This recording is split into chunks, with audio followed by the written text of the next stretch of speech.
Hola, ¿qué tal? ¿Me escuchan? Hola, ¿me escuchan?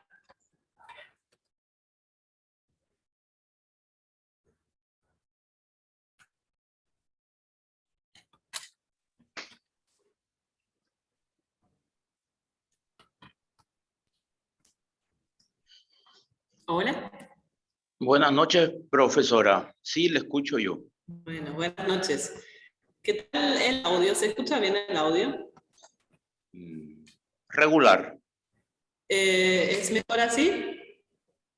¿Así está mejor? Sí, sí, mejor. Bueno, ok. Bueno, entonces voy a hacer sin auriculares. Traje esto porque pensé que a lo mejor podíamos mejorar un poco la calidad de la transmisión porque hay mucho eco acá en la sala de clase y creo que es bastante desagradable el sonido, pero entonces voy a hacer así nomás sin auriculares. Bueno, bienvenidos. Les voy a pedir si pueden prender sus cámaras, por favor. Algunos por lo menos, para no hablar solamente conmigo misma en la clase. Gracias. Bueno, les quería consultar un poco sobre la plataforma, si están pudiendo ingresar, qué les parecen los materiales para esta clase sobre metodología. Hay bastantes materiales en la plataforma. ¿Les está funcionando? Sí, profesora, funciona. Yo tuve un percance. La tarea 2 hice primero y la 1 se me pasó. Quería hacerle una petición, si se puede ampliar un poquito el plazo de entrega. Aunque yo ya la alcé, en teoría me ha aceptado, pero la fecha está fuera ya. En la plataforma, un ejercicio que ya mencionó. Sí, una tarea. Pero que entregaste igual o que podía todavía entregar. Entregué igual pude subirla, pero me salió un mensaje en rojo, fuera de la fecha, algo así. Ah, ok. Voy a mirar después, porque en teoría, o sea, por lo menos en mi caso, si yo corrijo, no tiene implicancia, ¿verdad? Si está, digamos, o sea, mientras esté entregado, yo corrijo, ¿verdad? Sí, gracias, profesora. Ok, bueno, les cuento que también hoy subí unos materiales, o ayer fue unos podcasts, ¿verdad? Sobre el tema de criminológico, es un podcast que lancé ahora, hace mucho que era un proyecto mío, y ahora ya está disponible en Spotify y Anchor, en esas plataformas, y está el enlace en la plataforma que habla específicamente sobre el fenómeno de las cifras negras, que es parte de la unidad 1. Así que les invito a escuchar y aprovechar esos materiales. ¿Sí? Entonces, quisiera arrancar con la parte donde nos quedamos en la clase pasada. Voy a comenzar a compartir.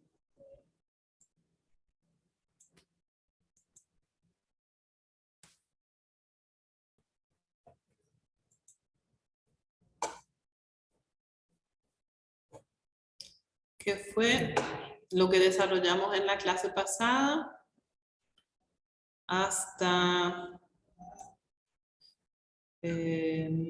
comenzamos a hablar de los métodos de investigación.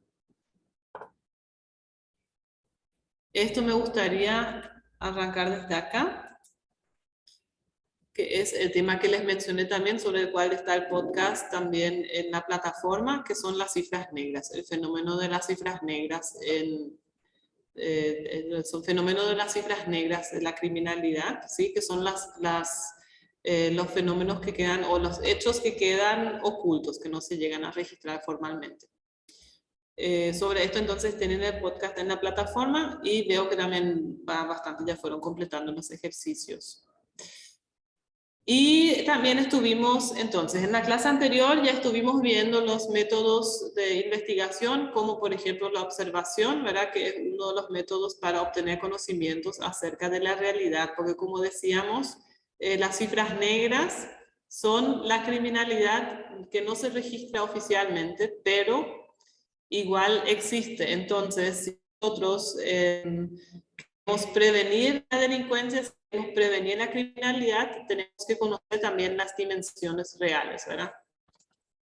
Solamente un 30% aproximadamente, ¿verdad? En el 2009 era 23% de los delitos y eso después fue aumentando un poco, pero menos del 30% de los delitos son denunciados. Entonces, para nosotros poder tomar medidas de política criminal, ¿verdad? Y prevenir la criminalidad y mejorar las condiciones de vida de las personas, tenemos que también conocer ese 70% que no se llega a denunciar para poder trabajar sobre eso, ¿verdad? Por ejemplo, el abuso sexual, por ejemplo, es un típico delito, o la violencia doméstica son típicos delitos de altas cifras negras que no se denuncian, pero no por eso no son importantes, ni tampoco por eso el Estado no va a querer hacer nada para disminuir eso, ¿verdad? Entonces necesitamos otros métodos para poder conocer esas dimensiones y tomar las medidas, ¿verdad? Adecuadas. Y los métodos para llegar a conocer eso son la observación, la encuesta, la entrevista, el experimento y la observación y el análisis de documentos. Básicamente esas técnicas usamos, ¿verdad? Para conocer la realidad de este fenómeno. Bueno, y la observación es registrar con nuestros sentidos un cierto fenómeno que sucede en la realidad, ¿verdad? A través de nuestros sentidos registrar, conocer, percibir y registrar eso. Y esa observación tiene que tener un cierto método para ser válida, ¿verdad? Tiene que tener una hipótesis, tiene que ser una observación sistemática, necesito también tener un control sobre lo que estoy estudiando, ¿verdad? Sobre mi método, para que sea un método válido de investigación, ¿verdad? Después ya habíamos visto también el análisis de documentos como un método de investigación, ¿verdad? Que sería básicamente analizar textos, pero también, o sea, como estadísticas, por ejemplo, pero también pueden ser documentos audiovisuales, pueden ser audios o fotos, para diferentes documentos que se pueden utilizar y analizar para obtener un conocimiento acerca del fenómeno del delito, acerca de las conductas de las personas. En este caso tiene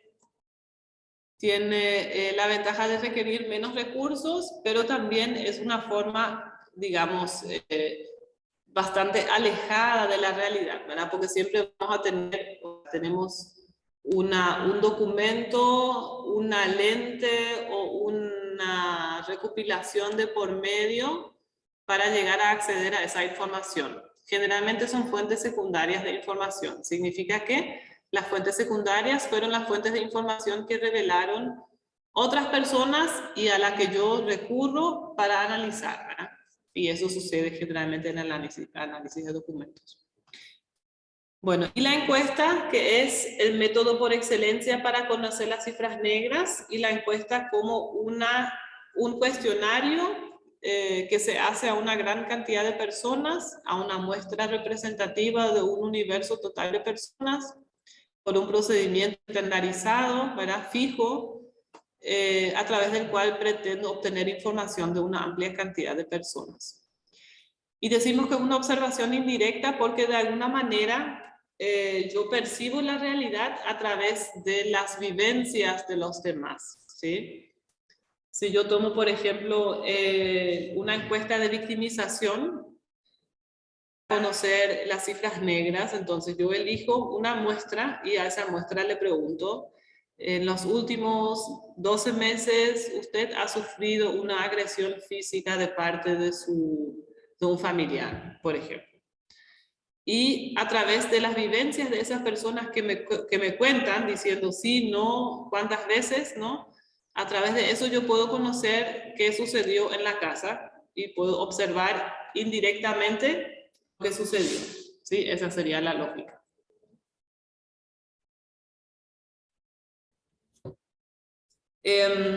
Y para tener una idea acerca de la calidad de la encuesta, y esto es un elemento interesante, no solamente para el ámbito de la criminología, sino también para, en general, todo el ámbito donde se aplican las encuestas. Para analizar la calidad de una encuesta, puedo tener en cuenta los siguientes puntos, lo que dice acá abajo en el recuadro.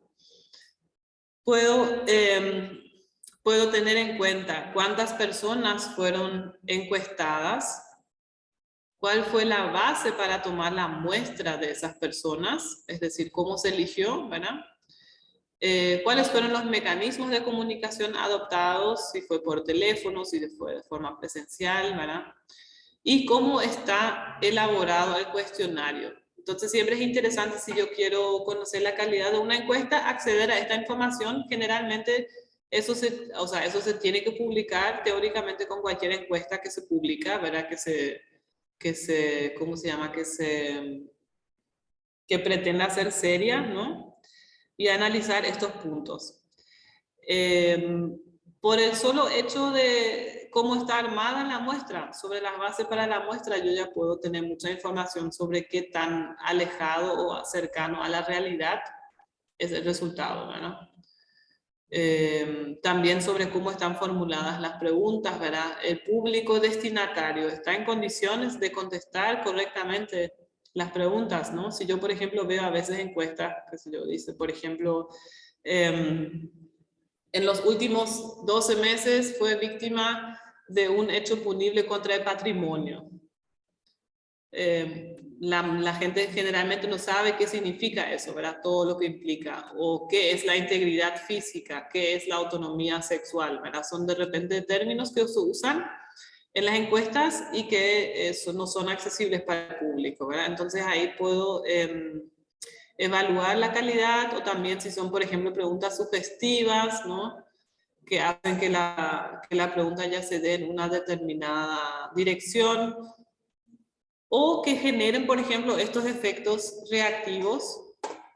Entre las desventajas de la encuesta es que la información que se pueda revelar, la información que se pueda relevar, siempre depende también de la voluntad del individuo encuestado, ¿verdad? Si quiere colaborar, si quiere decirme la verdad, o si en realidad no quiere, si quiere que el encuestador se vaya ya, si no quiere saber nada, ¿verdad? Esas son interactuaciones, ¿verdad? Porque al final es una interactuación entre dos personas, entre dos seres humanos, y se pueden crear estos efectos reactivos que hacen que se conteste en cierto modo, ¿no?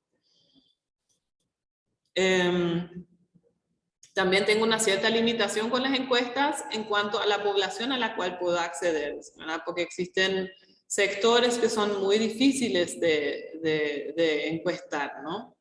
Creo que ya di en la clase pasada el ejemplo de las personas discapacitadas, ¿verdad?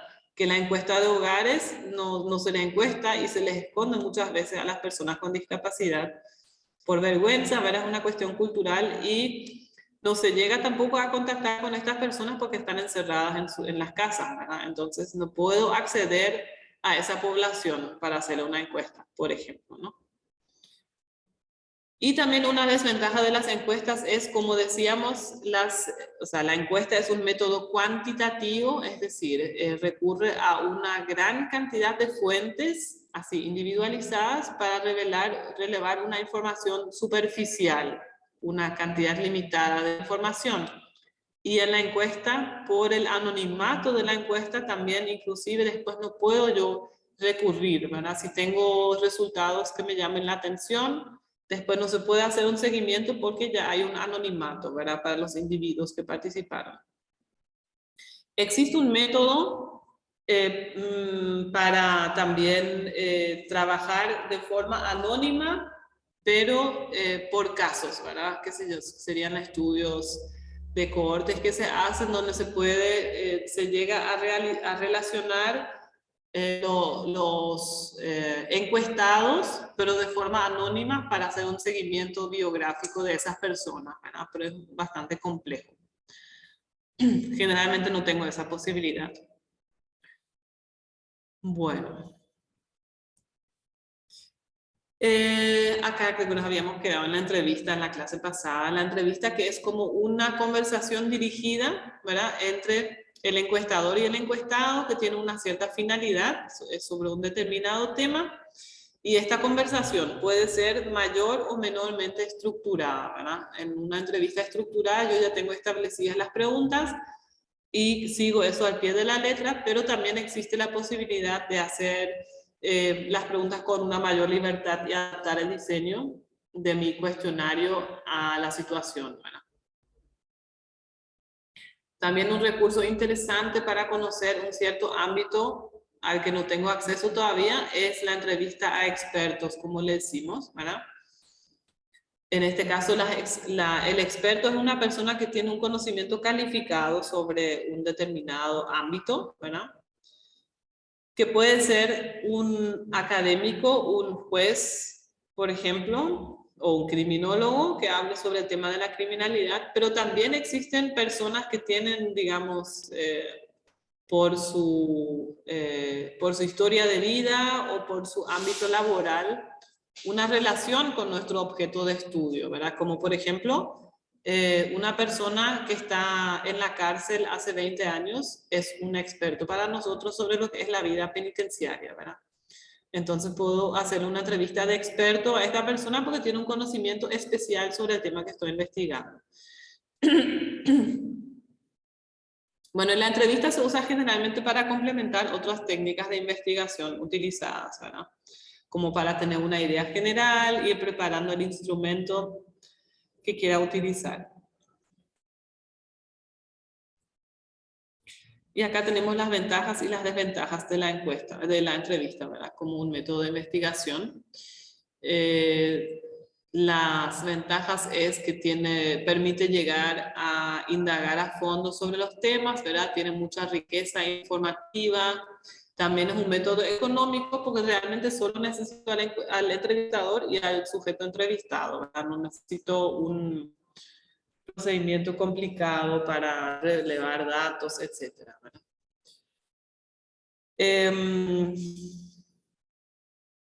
Y entre las desventajas es que requiere de tiempo para su realización, ¿verdad? Porque es una sola fuente a la que yo recurro y por ende para obtener esa información tengo que invertir bastante tiempo. Y el problema de la reactividad es muy relevante también acá, ¿verdad? Es decir, la interactuación, el efecto que causa el entrevistador en el entrevistado, ¿sí? De simpatía o de rechazo, y eso influye finalmente en el curso también de la entrevista. Y eso hace también que haya un mayor peligro de subjetivación en este método, ¿verdad? Porque en la entrevista existe solo una cantidad limitada de personas que se puedan entrevistar y por lo tanto se agudiza más esa subjetivación por parte del encuestador y del encuestado. La entrevista puede ser utilizada sobre todo en la fase exploratoria, ¿verdad? Cuando me estoy acercando al tema de investigación para luego poder aplicar otras técnicas de investigación más complejas. Y finalmente tenemos el experimento como método científico más apreciado, pero también más complicado, sobre todo dentro del contexto de la criminología. Para esto, sobre los experimentos, pueden encontrar en la plataforma los videos sobre 2 experimentos que se realizaron. Y el experimento es básicamente la situación de introducir un estímulo, que sería una variable independiente, en un determinado contexto y esperar que ese estímulo cause un determinado efecto en el fenómeno investigado, ¿verdad? Y tenemos acá que el estímulo puede ser, por ejemplo, el consumo de alcohol, y la variable dependiente de ese estímulo, el efecto podría ser, por ejemplo, la conducta agresiva de una persona, ¿sí? Entonces, si yo, por ejemplo, pienso en un experimento, así, muy ficticio, ¿no? Puedo tener un grupo de personas en un ambiente aislado y puedo darle a la mitad de esas personas una cierta cantidad de alcohol para que consuman y al otro grupo no, y puedo ver cómo se comportan estas personas que consumieron alcohol en comparación con las otras personas, ¿verdad? Y si es que hay si es que eso influye en su conducta, en una mayor conducta agresiva. Bueno, y como decía, el experimento es un procedimiento complejo, ¿verdad? Sobre todo en nuestro caso porque trabajamos la criminología, estudia el delito como una desviación de la conducta humana, es decir, siempre están los seres humanos de por medio, digamos, ¿sí? Siempre son las personas las que se comporten de cierta forma y eso es lo que estamos estudiando. Entonces tenemos el problema de que, sobre todo un problema ético, ¿verdad? Al intervenir en un campo tan delicado como son, por ejemplo, las sanciones penales o la conducta de las personas, su desarrollo personal, ¿verdad? Y un experimento siempre va a influir de cierta forma en el comportamiento de las personas y eso, bueno, tiene una cuestión ética cuestionable, ¿verdad? Influir en el desarrollo de las personas a través de un experimento.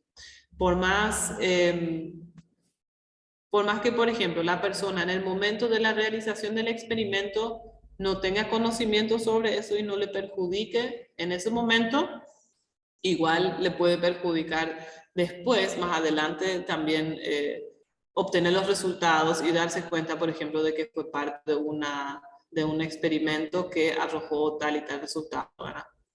Cuando vean los videos de la plataforma van a entender a qué me refiero, sobre todo, y en los dos en realidad, ¿verdad? En el experimento de Milgram y el experimento de la prisión de Stanford. Bueno, los experimentos pueden ser de campo o de laboratorio según el entorno en el cual se producen, ¿verdad? El experimento de campo es el que se produce en el entorno natural de las personas y el experimento de laboratorio se produce en el entorno artificial creado artificialmente para la realización del experimento. Bueno, y entre las dificultades entonces está en primer lugar el problema ético de experimentar con las personas y está también la dificultad de aislar, o sea, todo lo que conlleva experimentar con seres humanos, ¿verdad? Por un lado tenemos que los seres humanos son heterogéneos, ¿sí? Si yo quiero estudiar la conducta de una persona, tengo que tener en cuenta que más allá de ese estímulo que estoy produciendo, como por ejemplo el consumo de alcohol, todo ser humano se comporta de una cierta forma por todo lo que vivió anteriormente, ¿sí? Cómo fue la educación en la familia, a qué escuela visitó, si se levantó de buen humor, si el día anterior tuvo a lo mejor una pelea con su pareja. Todo eso influye en cómo se comporta una forma. O también, por ejemplo, el ciclo, ¿sí? En las mujeres tiene también una influencia en el comportamiento. Todo eso son puntos que, son puntos que influyen en la conducta. Entonces es muy difícil aislar esos estímulos y también formar grupos que sean homogéneos como para poder garantizar que lo que causa una conducta es ese estímulo que estoy usando. Es el enlace para la lista de asistencia. Bueno, entonces, ¿qué es lo que se hace?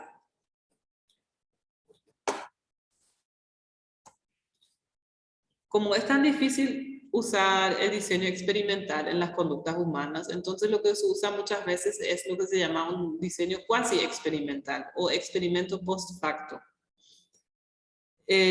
Son diseños donde se aprovecha una situación contrastante, susceptible de ser comparada para realizar este análisis, ¿sí?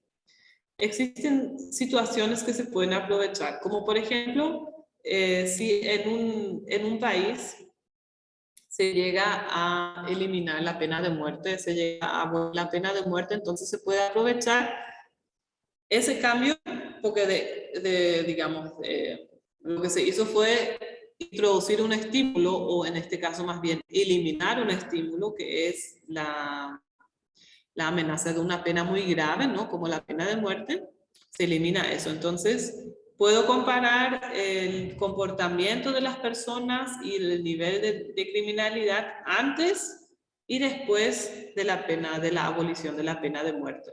Y así tengo un experimento post facto por la situación que se da, ¿sí? Se puede aprovechar estas situaciones para analizar el efecto que tuvo ese estímulo en la conducta de las personas. También podríamos ver, por ejemplo, la videovigilancia en las calles. ¿Cómo influye la videovigilancia en las calles si en Asunción, por ejemplo, en un determinado momento se instalan videocámaras o se llegaron a colocar, ¿verdad? Hace un tiempo ya cámaras de reconocimiento facial, biométricas inclusive? Entonces yo puedo estudiar. Si es que, por ejemplo, en el microcentro de Asunción hay una variación significativa de los niveles de criminalidad antes y después de instalarse las cámaras de videovigilancia.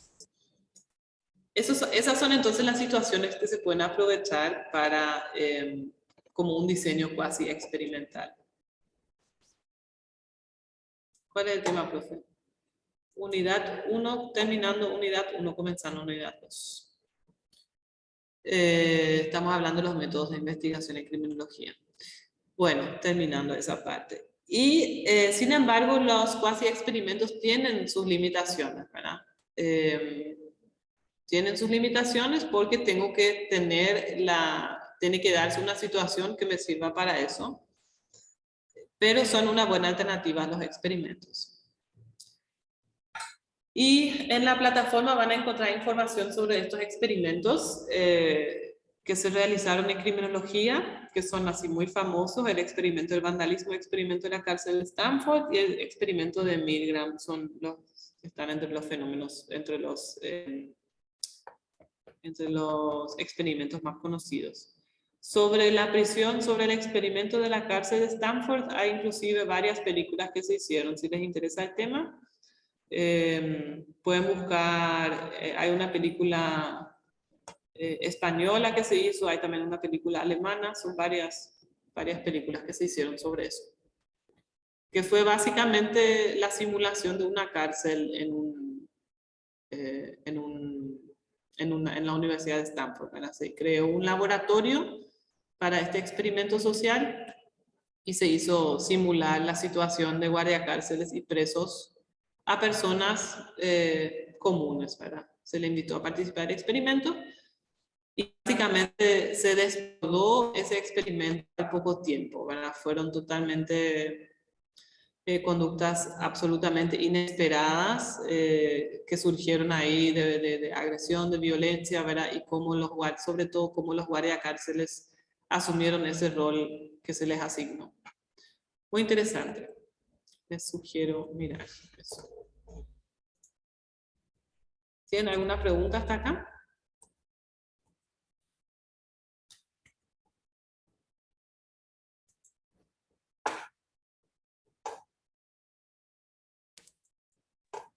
Profe, una consulta sobre otro punto. Sí. La encuesta, o creo que eran preguntas que nos enviaron hoy la coordinadora para completar hasta las 18 horas, hay algunos compañeros que podíamos hasta el segundo paso nomás. No pudimos completar. ¿Qué hacemos, profe, en ese caso? Sí, me comentó Pamela, lastimosamente ya antes de la clase, porque yo tengo clase presencial de 6 a 8, por eso también a veces me Ya. no pude revisar, pero me comentaron que no funcionó bien. Lo siento mucho, me hubiera gustado poder compartir los resultados ahora para, digamos, tener una base, ¿verdad? Pero voy a revisar para la próxima clase y voy a ver cuál fue el problema, ¿verdad? Porque no se pudo llenar. Pero la idea es mandarles otra vez la próxima vez también algo así.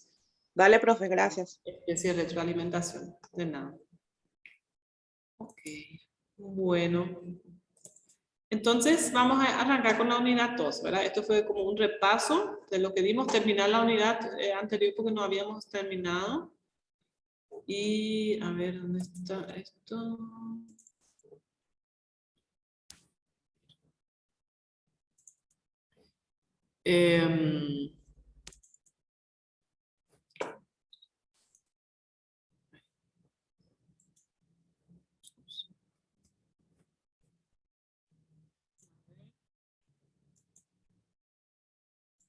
¿Dónde está?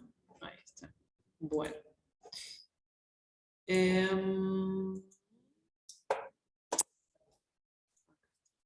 Bueno, vamos a comenzar entonces con la unidad 2. Por cierto, paréntesis, esto que estuvimos desarrollando y que tiene también el material de consulta, tenemos el material bibliográfico, ¿sí? Tienen que hacer los ejercicios de la plataforma. Todo eso es la base para nuestro trabajo académico, que ya está también en la plataforma, ¿sí? Yo quiero que ustedes, por favor, me vayan consultando a medida que van eligiendo la investigación. El trabajo académico es analizar una investigación criminológica, contestar algunas preguntas y hacer un resumen sobre una investigación criminológica. Entonces, les quiero pedir, por favor, porque elegir bien la investigación es un tema, es un elemento importante para el trabajo. Entonces, que me vayan consultando, puede ser en el chat de la plataforma o acá, ¿verdad? Así que después de terminar la clase alguien ya fue viendo con qué investigación quiere trabajar, podemos ir viendo eso para que vayan avanzando y no dejar para último momento. Está ya todo en la plataforma, las instrucciones. Hay también un portal en la plataforma como parte de las instrucciones para el trabajo, donde un portal con revistas científicas que tienen investigaciones criminológicas, ¿verdad? Es una opción.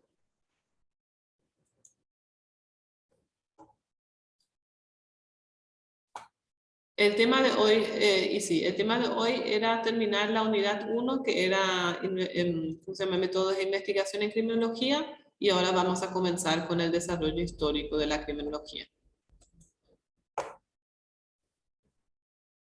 Como no terminamos en la clase anterior la unidad 1. ¿verdad? Entonces, iniciamos con lo que es el desarrollo histórico de la criminología.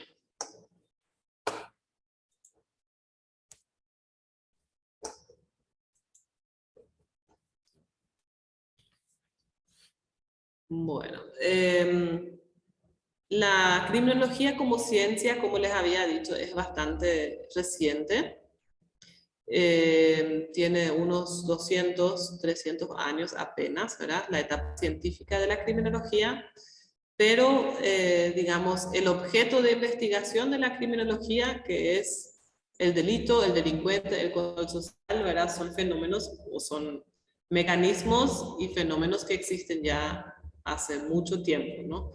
De hecho, la sociedad humana, desde que comenzó a organizarse, en su convivencia se puso reglas, ¿verdad? Los seres humanos se pusieron reglas y la desobediencia a esas reglas acarreó una pena, ¿verdad? Siempre. O sea, cuando hay reglas y esas reglas no se cumplen, tiene que haber una sanción como consecuencia a la falta de cumplimiento y para lograr enderezar ese comportamiento, ¿verdad? Que es, digamos, la definición del control social, ¿verdad? Y tenemos básicamente estas etapas históricas de la pena, ¿verdad? Tenemos en un primer momento el fenómeno de la venganza privada, que es a nivel individual, ¿verdad? De a uno, recomponer el equilibrio, digamos, por el mal sufrido, ¿verdad? A través de diversas acciones que vamos a ver enseguida. Después pasamos a la venganza divina, donde ya existe un cierto nivel de abstracción y se le atribuye a una deidad, a una persona o una figura externa, esa capacidad de poner reglas y de hacer cumplir las reglas, ¿verdad? Y donde el ser humano actúa en nombre de ese Dios. Después, pero siempre vengando y buscando la recomposición, digamos, ¿verdad? Del equilibrio. Imponer un mal por el daño sufrido. Después pasamos a una fase de la venganza pública, que es una fase muy sanguinaria, de mucha violencia dentro de lo que es el proceso de sanción, ¿verdad? Y finalmente, como sucede muchas veces, ¿verdad? Tenemos un extremo donde en la etapa de la venganza pública se comienzan a imponer castigos atroces, torturas, lo que se llama las 1000 muertes, ¿verdad? Y eso en algún momento ya es tan exagerado que llegan a surgir voces que reclaman cambios en ese sentido, ¿no? Y que dicen, esto ya es peor que el propio delito y no tiene sentido y las cárceles están muy mal, etcétera. Entonces ahí comienza lo que llamamos periodo humanitario de cuestionamiento a estas prácticas crueles, que dura también un cierto tiempo, y finalmente eso desemboca en lo que llamamos periodo científico, donde estamos hoy, donde el hecho de castigar, el hecho de imponer una pena, tiene que tener un fundamento científico, tiene que tener una base dogmática, ¿sí? Cuáles son los derechos que se tienen que respetar, por qué castigamos, y también tiene una base científica, empírica, porque tengo que verificar si lo que estoy haciendo como Estado crea el efecto que yo estoy buscando, ¿verdad? Bueno, en esa fase nos encontramos hoy, ¿verdad? Pero fue un camino que tuvimos que recorrer, ¿verdad? Como sociedad, como seres humanos, para llegar hasta acá. Entonces, en primer lugar tenemos la fase de la venganza privada, que fue realmente la primera manera en que los seres humanos administraron justicia, ¿verdad? Que era simplemente la retribución por lo sufrido, ¿verdad? Si yo como individuo me sentía lesionado en mis derechos, ¿verdad? Por ejemplo, si mi vecino le mataba a mi chancho para comer mi chancho, entonces me sentía lesionado en mi derecho y quería hacerle sufrir al otro por algo que yo sufrí, ¿verdad? Y ese impulso de la venganza, ese impulso de vengarme, de la retribución, es también lo que definía la medida de la sanción. Es decir, si en mi caso, por ejemplo, el chancho era un chancho a quien yo le quería mucho, que era mi chancho personal y que yo ya me imaginaba que en Navidad comería ese chancho y me sacan mi chancho, tiene un significado muy diferente a que yo tenga ¿cómo se llama? Una piara así de chanchos y me saquen uno de 20 y no tiene tanto significado para mí, ¿no? Para ilustrar más o menos de que al final el daño sufrido es algo subjetivo, ¿no? Percibido por la persona. Y en este caso, entonces, la medida del castigo que imponía el individuo se regía solamente por el impulso de venganza de la víctima, ¿no?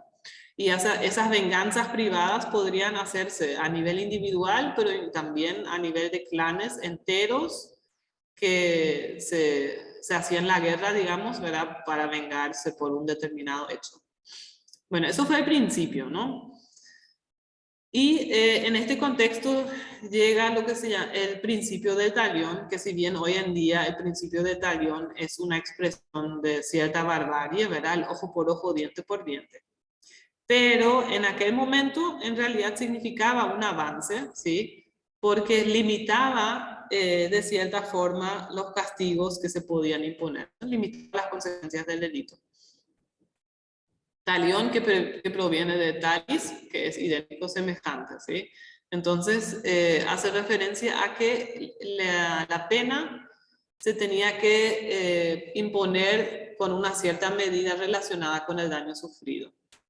Limita entonces las consecuencias del delito. Y otro paso importante luego fue el concepto de la indemnización a través de la composición, donde ya se comienza a reemplazar esa venganza material, que yo simplemente quiero que el otro sufra también, en cierta medida. Por ejemplo, si me corta un brazo, entonces yo también le puedo cortar el brazo al otro. Y esta idea de la composición revoluciona otra vez la idea de las penas, porque reemplaza el pago, reemplaza la venganza por un pago de una indemnización. Entonces, se comienza a tener un significado abstracto o a valorizar de forma diferente el daño sufrido, ¿no? Y se puede recomponer el equilibrio, digamos, ofreciendo un pago determinado a mi victimario. Ese fue el momento de la composición, que también fue un avance. Luego, después de estas ideas de la venganza privada, donde, digamos, lo que se tenía en cuenta era el mal causado al individuo y por ende su capacidad de vengarse por ese mal causado. Eso luego da lugar a lo que llamamos la venganza divina, donde ya no se entiende el delito como una ofensa a la víctima en sí, sino se entiende como una ofensa a un ser divino que puso las reglas y que no fue respetado cometiendo el delito y por ende tiene que ser expiado de alguna manera. Eso es un paso importante porque significa que hay una abstracción, ¿verdad?, del orden normativo y de los bienes jurídicos, porque yo ya no estoy, por ejemplo, en el caso del chancho, que mi vecino que me sacó el chancho, yo ya no le castigo a mi vecino porque yo me siento mal porque comió mi chancho, sino te castigo a mi vecino porque existe una regla que puso una regla impuesta por un Dios, ¿no? Que dice, o nuestra interpretación de una regla impuesta por un Dios que dice que hay que respetar la propiedad ajena. Entonces, cuando yo le castigo a mi vecino por haber hecho eso, le estoy castigando porque él no le hizo caso a esas reglas impuestas por un tercero, ¿sí? Entonces, por eso decimos que es una abstracción este avance. Eso significó una mayor institucionalización del proceso de castigar, pero también dio lugar a grandes abusos de este sistema, ¿sí? A través del sistema, desembocó en lo que llamamos el sistema inquisitivo y que de hecho fue también con ciertos rasgos lo que nos rigió, por ejemplo, acá en Paraguay hasta los años 90. Teníamos todavía vestigios de este sistema inquisitivo. Pero a lo que se refiere más es al sistema inquisitivo, ¿verdad?, de la Edad Media, la cacería de brujas y las torturas que se cometían y todo eso, ¿verdad?, que seguramente conocen ustedes. Bueno, y luego de esta idea de la venganza divina y de castigar las ofensas, digamos, de castigar al delincuente por haber violado normas impuestas por una divinidad, luego pasamos a lo que es la venganza pública, donde tenemos ya tribunales estatales en los grandes estados, ¿verdad?, formados en esa época, que juzgan en nombre de la colectividad. Y que ya están en condiciones en el momento de administrar la justicia, están suficientemente organizados y se produce en una etapa histórica del absolutismo, ¿verdad?, donde bueno, existían el respeto absoluto al soberano, era el mayor valor de ese sistema, principio fundamental, ¿verdad?, y los delitos que más se castigaban de la forma más cruel, digamos, eran justamente los delitos de ofensa al soberano, ¿verdad? Es la época, entonces en este caso es una etapa en la cual el pueblo de cierta forma ejerce su venganza a través de los tribunales, ¿verdad?, a través del sistema judicial estatal. Es la época del espectáculo punitivo, porque es un momento en el cual las penas se ejecutaban de forma pública, muy visible, sangrienta, llamativa. La pena era lo más visible dentro del proceso penal, ¿verdad? Y el juicio en realidad era una cuestión así de segunda importancia, ¿verdad? No era lo más importante, sino lo más importante, lo más visible en el proceso penal en esa época era la imposición del castigo. Y algunos de las prácticas, por ejemplo, que existían en esa época eran la retractación pública, ¿verdad?, que era un castigo relativamente leve, donde un público tenía que, digamos, desmentir o reconocer ciertos hechos y rectificar su opinión sobre algo, ¿verdad? La picota, donde se le exponía a los castigados, a los sancionados, y se les podía ofender, tirar cosas, exponer, ¿verdad?, a toda la, digamos, a medidas de amedrentamiento de los ciudadanos. También los trabajos públicos que se hacían, por ejemplo, ¿verdad?, preparar caminos, etcétera, tenían que hacer los presos, los castigados, para que se vea, ¿verdad?, el castigo que se ponía. Entonces, en esta época lo más visible era el castigo, ¿verdad? Dentro del proceso penal. Y luego el castigo se convierte en la parte más oscura del proceso penal, ¿verdad? Como la situación en la que estamos hoy en día. Enseguida vamos a retomar ahí. Paralelamente con este desarrollo también tenemos algunas instituciones que se llegaron a desarrollar durante la Edad Media en el derecho penal germánico, ¿verdad?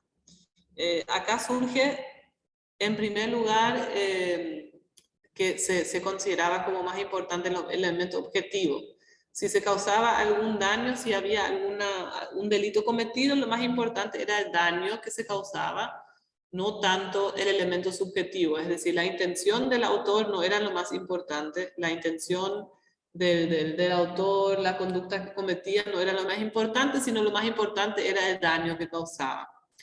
Contrariamente a lo que sucedió después con la influencia de la Iglesia en la administración de la justicia, donde sí ya se llegó a considerar también el elemento subjetivo, ¿sí? Es decir, si había dolo de parte de la persona que cometía el delito. Hoy en día prevalece inclusive el elemento subjetivo dentro de la valoración, ¿verdad?, penal de una conducta. Es mucho más importante hoy el elemento subjetivo que el elemento objetivo. Por eso, por ejemplo, si tenemos el caso del el homicidio, por ejemplo, es muy diferente la pena para un homicidio culposo que para un homicidio doloso, ¿verdad? Siendo que los dos producen la muerte de una persona. Pero en un homicidio culposo, inclusive puedo ni siquiera pisar la cárcel, ¿verdad? Es mucho menor el marco penal. Pero esos fueron entonces conceptos que se fueron introduciendo más adelante, ¿verdad? En un principio lo objetivamente estimado era lo importante, ¿verdad? El daño que se había causado con la conducta. Bueno, y acá tenemos algunas instituciones adaptadas dentro del derecho penal germánico a lo que ya estuvimos mencionando, ¿verdad? Como la faida, por ejemplo, que era una venganza privada entre grupos grandes, familiares, ¿verdad? El veregilio, que era la primera composición económica del delito. Después también el fredus, donde ya se daba una intervención del Estado en la composición a cambio de una contribución económica para su mediación, ¿verdad? Ya se está institucionalizando con esto. Es decir, antes era una idea entre los individuos pagarse una composición, ¿sí? Y después ya el Estado también tomó un papel de mediador y se deja también de cierta forma retribuir por eso. Y también el concepto después que surge con el, digamos, cuando comienza la etapa de la venganza divina, las ordalías o juicios de Dios, ¿verdad? Donde se usaba un elemento externo como la voluntad de Dios para manifestarse a través de ciertos procedimientos que hacían que uno podía ser declarado culpable o no, y generalmente eso ya conllevaba el castigo, ¿no? Por ejemplo, en el caso del duelo, la persona que mintió, ¿verdad?, o que ofendió el honor del otro ya es la que se muere, ¿no? Y el otro que mató se queda, ¿cómo se llama? Se absuelto de alguna forma, ¿verdad? Hablando con términos modernos. Y así, ¿verdad? Y había también otros elementos que se usaban para estas, como por ejemplo la prueba del agua, la prueba del fuego, que se hacían donde se usaba un elemento natural externo para determinar la culpa de una persona. Por ejemplo, se le sumergía en agua a las brujas, se hacía eso, ¿no? Había como jaulas que se sumergían en el agua y durante cierto tiempo, y si la bruja salía con vida, entonces era porque no era culpable, y si moría ahogada era culpable, ¿verdad? Y eso por supuesto es algo totalmente arbitrario, ¿no? Porque depende de cuánto tiempo se le mantenga en el agua, al final el juez, el que ejecuta la ordalía, es el que determina también el resultado, ¿no? De cierta manera. Pero bueno, fueron etapas que nos trajeron hasta nuestros tiempos, ¿verdad? Que estamos con conceptos más modernos sobre la administración de la justicia. Bueno, ¿qué más podemos decir sobre esa etapa? Por lo que se caracteriza el derecho penal en esa fase de la Edad Media es la heterogeneidad, ¿verdad?, de sus normas y también de la aplicación de la justicia en ese momento era totalmente arbitrario, ¿verdad? Porque los señores feudales eran los que tenían todos los poderes concentrados y podían dictar normas y también ejecutar las penas, todo al mismo tiempo. Y después, hacia finales de la Edad Media, ya comenzamos a tener esas tendencias de codificación, donde ya se comienzan a aglutinar las normas y existe un código común para zonas más amplias, ¿verdad? No era ya que cada señor feudal se ponía sus propias normas. Y también con la incursión del derecho penal eclesiástico, como ya les mencioné, comienza a tener una mayor relevancia el elemento subjetivo de la persona que cometió el delito, ¿verdad? Es decir, si fue de forma dolosa o culposa. Y también en esta época surge la idea de la cárcel a partir de las estructuras de los conventos, ¿verdad? Se comienza a usar la reclusión en celdas también como una pena privativa, como una pena privativa de libertad, ¿verdad? En su concepción moderna. Es un avance también que se dio en esa época. Bueno, y básicamente las penas en esa época, ¿verdad? Hasta la venganza pública, hasta el término de la venganza pública, las penas se ejecutaban públicamente y eran la parte más visible del proceso penal. Tenían que ser, ¿por qué le decimos espectáculo público? Porque apelaban realmente a un sentido de espectáculo, de generar emoción, ¿verdad? En el pueblo, digamos, de hacer visible y hacer un show de eso, ¿verdad? Y terminaba eso en sus épocas más crueles, digamos, con rituales largos de tortura, minuciosamente establecidos, ¿verdad? Las sentencias, por ejemplo, en esa época eran, primero se le va a derramar aceite caliente en no sé dónde, y después se le va a atenazar en tal parte, y después se le va a quebrar el miembro tal, y después se le va a etcétera, ¿verdad? O sea, era así todo establecido cómo se le tenía que hacer sufrir y morir las 1000 muertes a ese culpable, ¿verdad? A través de este ritual. Eso está en la plataforma. Les subí el link para un podcast sobre este tema, que es el espectáculo punitivo. Y el podcast se llama Criminología para Dummies. ¿Cómo era?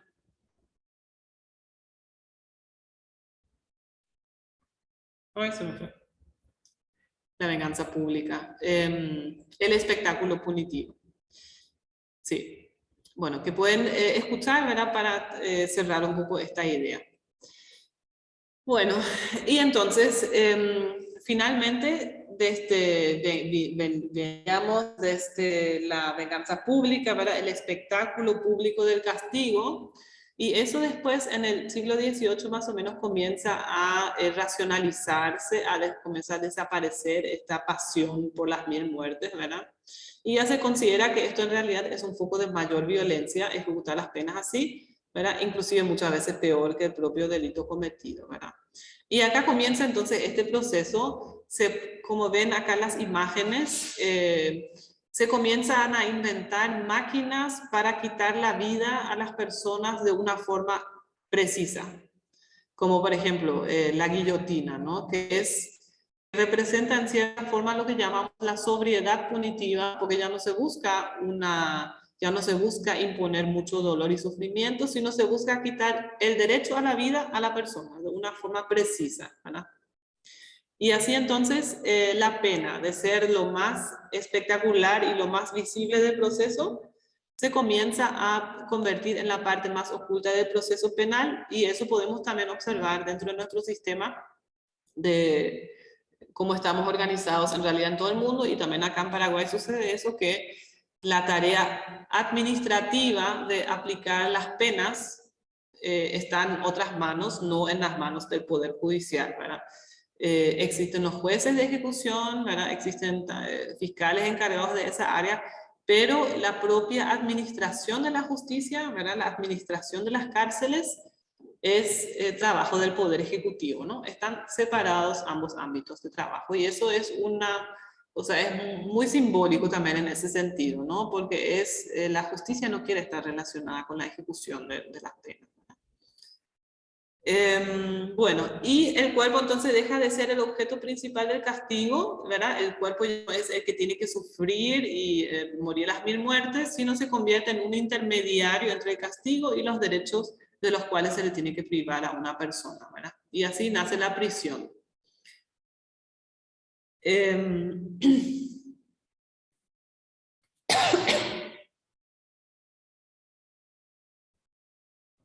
Entonces tenemos acá en esta fase este doble proceso de, por un lado, que va desapareciendo el espectáculo punitivo, y también se da el proceso de la anulación del sufrimiento o la anulación del dolor, ¿sí?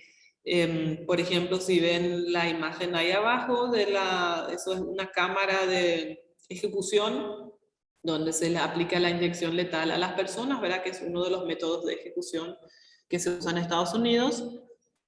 Eso es un lugar higiénico, limpio. Se le da, por ejemplo, a los que van a ser ejecutados, se le da un sedante antes de ser ejecutados para que no sufran en exceso el terror previo, ¿verdad? Son medidas que se forman parte de esa sobriedad punitiva, ¿verdad? Que trata de ser sobria y de ser racional con la aplicación de los castigos, ¿verdad? Bueno. Y así entonces es como también en este contexto nace la prisión, ¿verdad? Las ciudades comienzan a estar cada vez más organizadas, más grandes, ¿verdad? Y la vida humana se torna más compleja. Entonces, en este contexto también, ¿verdad? Surge la necesidad de ordenar la vida y de buscar formas de apartar a las personas que no son funcionales, ¿verdad? A disciplinar a las personas que no son funcionales, ¿verdad? Y esas personas, digamos, los otros, ¿verdad? Son como los vagabundos, los locos, los delincuentes, así bagatelarios, ¿no? Personas que no son funcionales a la sociedad, ¿verdad? Entonces, con esas personas algo se tenía que hacer, no se le podía ejecutar a todos y no ameritaba tampoco. Entonces, acá es lo que se inventa el sistema de la cárcel, ¿verdad? Que pretende trabajar, o sea, evitar, solucionar este problema de las personas no adaptadas con un criterio económico del menor costo y el mayor beneficio. Y eso también desembocó en tendencias, digamos, de mucho sufrimiento dentro de las cárceles, en las llamadas casas de corrección, ¿verdad? Donde se les hacía trabajar y rendir a los presos y tenían que observar una vida muy disciplinada, ¿verdad? Existen descripciones sobre eso de cada mirada que hacían, o sea, por minuto estaba todo regulado, a qué hora se tienen que levantar, qué tienen que hacer, ¿verdad?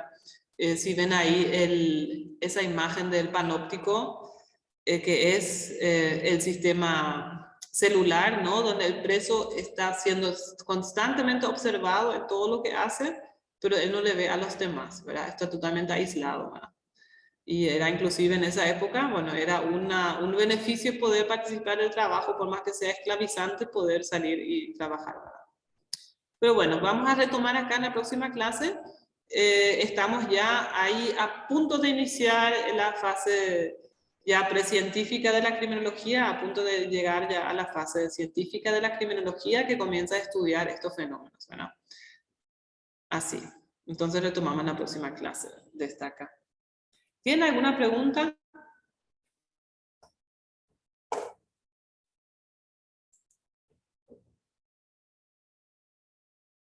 No está visible el trabajo académico. ¿En serio? Voy a mirar. ¿Será que no dice todavía visible? Está después de la unidad 1. Me parecía que yo ya habilité, pero me voy a fijar. Yo no vi todavía eso, profe. Ok. Bueno. No sé si tienen algún otro comentario. ¿Qué tal vamos? ¿Les parece bien el ritmo? O lo que pasa es que yo no me queda otra cosa que hablar porque no les veo a ustedes, ¿verdad? Entonces es un poco difícil interactuar. ¿Verdad? A mí me parece bien, yo voy anotando todos los puntos más importantes. Bueno. Gracias, Clara. Profe, muy claras las clases, excelentes. Bueno. Se entiende bien, al menos de mi parte. Muy amable. Bueno, ok. Bueno, si no hay otros comentarios, ya les voy a liberar, ya pasó luego las 9.